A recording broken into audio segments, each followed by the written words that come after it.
A very characteristic aspect of La Garrotxa is its volcanic landscape, the best one in the whole Iberian Peninsula. The volcanic zone of the region has 40 volcanic cones and more than 20 lava flows.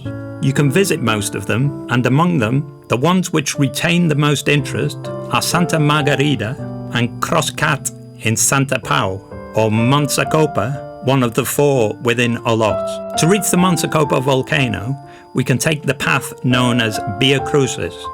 Once we get to the top, we will see its crater, one of the few in the area that is completely round. Moreover, around it there is San Francesc Hermitage and the 2 defence towers built during the Carlist Wars. All the volcanoes in the La Garrotxa volcanic zone are dormant. However, when they were formed, they changed the aspect of the region.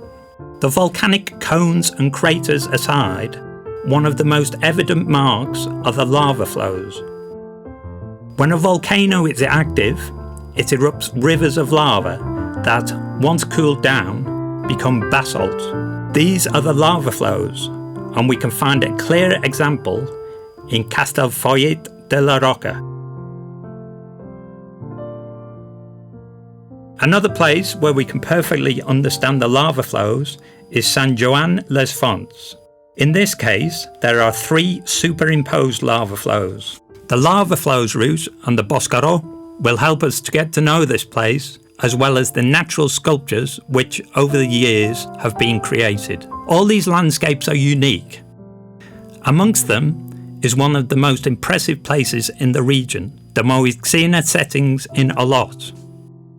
A place full of creeks, marshes, oak woods and volcanic stone walls.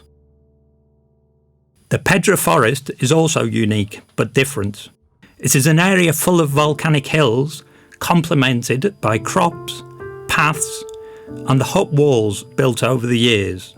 Another way to better understand how all these places were created is by visiting the Museum of Volcanoes in the Parc of Olot.